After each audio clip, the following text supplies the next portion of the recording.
Pensioner समाज जिंदाबाद, pensioner समाज जिंदाबाद। साडा हक इत्थे रख, साडा हक, साडा हक इत्थे रख, साडा हक, इत्थे रख, साडा हक। इत्थे रख। पेंशन समाज जिंदाबाद, पेंशन समाज जिंदाबाद। नमस्कार, मैं हूं प्रेम शर्मा। आप देख रहे हैं राजस्थान न्यूज़ 24। इस समय हम लोग मौजूद हैं टीबी तहसील के अंदर। आज पेंशन समाज के द्वारा नायब तहसीलदार जी को ज्ञापन दिया गया है। ये वो कर्मचारी हैं जो रिटायर हैं, जो अपनी मांगों को लेकर अक्सर इस विषय में ये ज्ञापन देते रहते हैं ताकि इनकी जो पेंशन है वो इनको मिलती रहे, या जो भी वेतन बढ़ता है उस तरह से इनको वेतन भी मिलता रहे। एक समाज के साथ इकट्ठा होकर के इन्होंने देश हित के लिए बहुत कार्य किए हैं, चाहे वो अध्यापक हैं या कोई और नौकरी करने वाले हैं। यहाँ सभी वो लोग आज नायब तहसीलदार को अपना ज्ञापन देने के लिए पहुंचे हैं। मेरे साथ सर, क्या नाम है आपका? और मेरा नाम गंगाधर है जी। आज आपने नायब तहसीलदार जी को ज्ञापन दिया, इसके बारे में सर बताएं, क्या मांगे हैं आपकी मुख्य? और पिछले दिनों भी आपने एक ज्ञापन दिया था, उसका कितना असर हुआ है, इसके बारे में हमें आप बताएं। प्रेम जी, ऐसा है कि पेंशनर समाज टिब्बी तहसील का जो है, इसके आज हमारे श्री अश्विनी जी पेंशनर समाज के अध्यक्ष एवं हमारे वरिष्ठ पेंशनर श्रीमान चानन सिंह जी, अन्य हमारे राजस्व विभाग के सेवानिवृत्त कर्मचारी, सभी पेंशनर समाज के कर्मचारी जो टिब्बी के हैं, आज हम यहाँ श्रीमान उपखंड अधिकारी टिब्बी को ज्ञापन देने के लिए पहुँचे हैं। पूर्व में भी इसी तरह के ज्ञापन दिया गया था। आज का जो ज्ञापन है, देश के प्रधानमंत्री को भेजा जा रहा है उपखंड अधिकारी के माध्यम से। तो हमारी मांग प्रेम जी ये है कि 8वें वेतन आयोग जो प्रस्तावित है, इन दिनों में उस पर कार्रवाई भी चल रही है, कमेटियां भी बन रही हैं। तो क्यों न हम सरकार को अवगत पहले से ही करवा दें कि ये जो कमेटियां गठित की जा रही हैं, इनके ध्यान में ये हमारा जो प्रसंग है वो आ जाए, वो इस पर कोई संज्ञान लेवें। तो 2025 के बाद जो सेवानिवृत्त होने वाले कर्मचारी हैं, उनको जो लाभ दिया जाएगा वो हमें उससे, जो पहले हम सेवानिवृत्त हुए हैं 2025 से पहले, उनको इस लाभ से वंचित किया जा रहा है। क्यों? मैं प्रेम जी आपके माध्यम से पूछना चाहता हूँ, भारत सरकार, राजस्थान सरकार के जो मंत्री, दूसरे इसके विभागीय जिम्मेदार प्रशासनिक अधिकारी, वो हमारी इस बात पे क्यों नहीं गौर कर रहे हैं?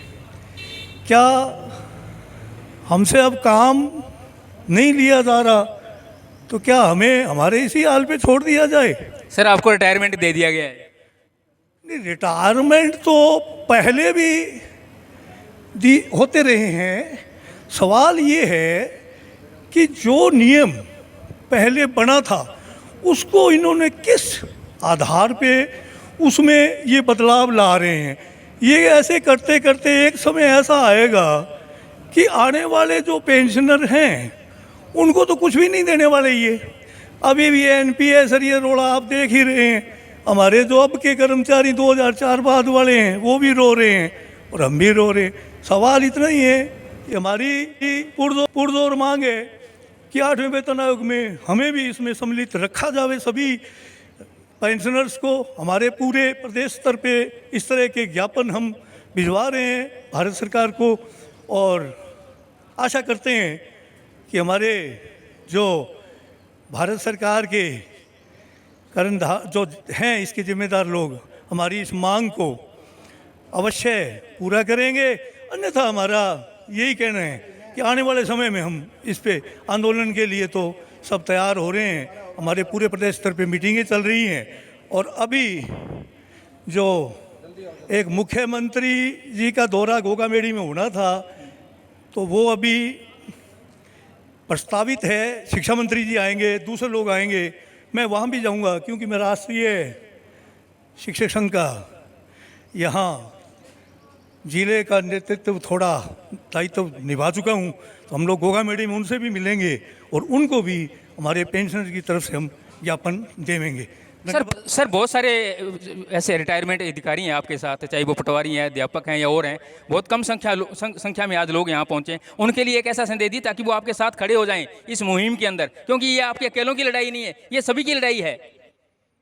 ऐसा है जी कि वो हमारे साथ हैं, सारे मन से हमारे साथ हैं, परिस्थितियाँ प्रतिकूल हो जाती है व्यक्तिगत भी कई बार, और उम्मीद करते हैं। अभी हमने एक मीटिंग रखी है आने वाली 22 तारीख को, उसमें सब लोग उपस्थित होंगे। क्यों, थोड़ा सा ये गर्मी का जो चल रहा है इस वजह से संख्या बल में थोड़ी कमी है, लेकिन फिर भी हमारे यहाँ करीब आधे लोग उपस्थित हुए हैं आज हमारे पेंशनर समाज के।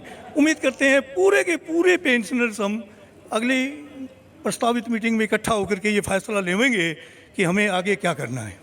संख्या बल के बारे में मेरा यही कहना है। साथ चानन सिंह जी हैं, ये भी आज अपने विचार रखेंगे। सर, पेंशन समाज के लिए आपका क्या विचार है, किस तरह से क्या मांगे आपकी सरकार के सामने, किस तरह से आप संदेश देना चाहते हैं, सरकार को चेताना चाहते हैं अगर आपकी मांगे नहीं मानेंगे तो आप बड़ा आंदोलन करेंगे या फिर कोई जिले स्तर पर और इससे बड़े आंदोलन की आपकी क्या तैयारियां चल रही हैं सर?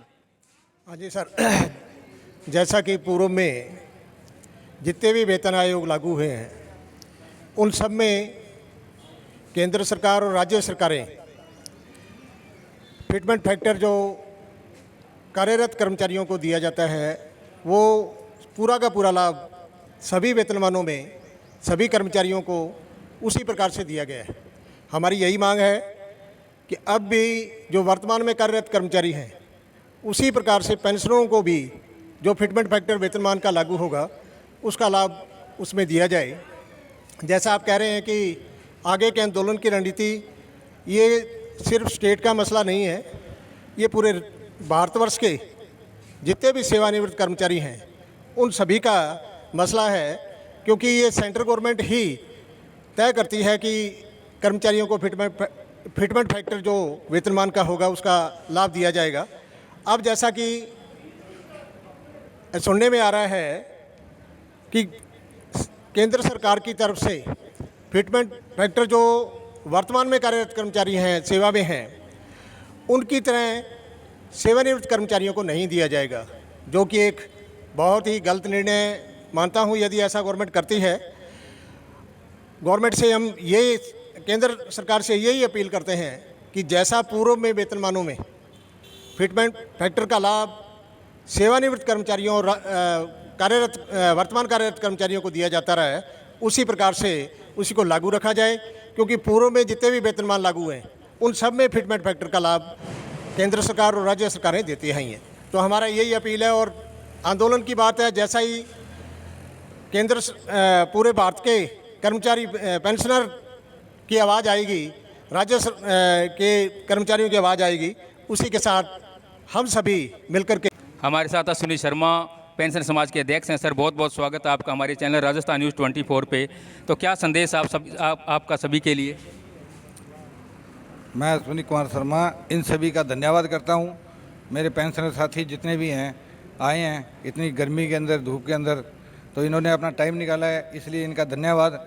और मेरे से पहले जैसे जानी जी ने हैं, सैनी साहब ने हैं, इन्होंने बताया, तो यही बात है। आपकी मीटिंगें चलती रहती हैं सर? इसके बारे में आपने एक बार पहले भी कहा था कि हम लोग मीटिंग करते रहते हैं, महीने में मीटिंग करेंगे, आप 2 महीने में, 3 महीने में? हमारी महीने 1.5 महीने में, हाईएस्ट 2 महीने में एक मीटिंग जरूर होती है। मीटिंग के लिए स्थान कौन सा रखा है सर आपने? गायत्री मंदिर, वहाँ पे आपकी मीटिंग होती हैं। जितने भी दर्शक हमारे चैनल राजस्थान न्यूज़ 24 को देख रहे हैं, आप सभी से मेरा निवेदन, आप इसे लाइक करें, कमेंट करें, शेयर करें और घंटी का बटन दबाना न भूलें। कैमरा पर्सन अभिषेक ब्रॉड के साथ टीबी तहसील से मैं प्रेम शर्मा।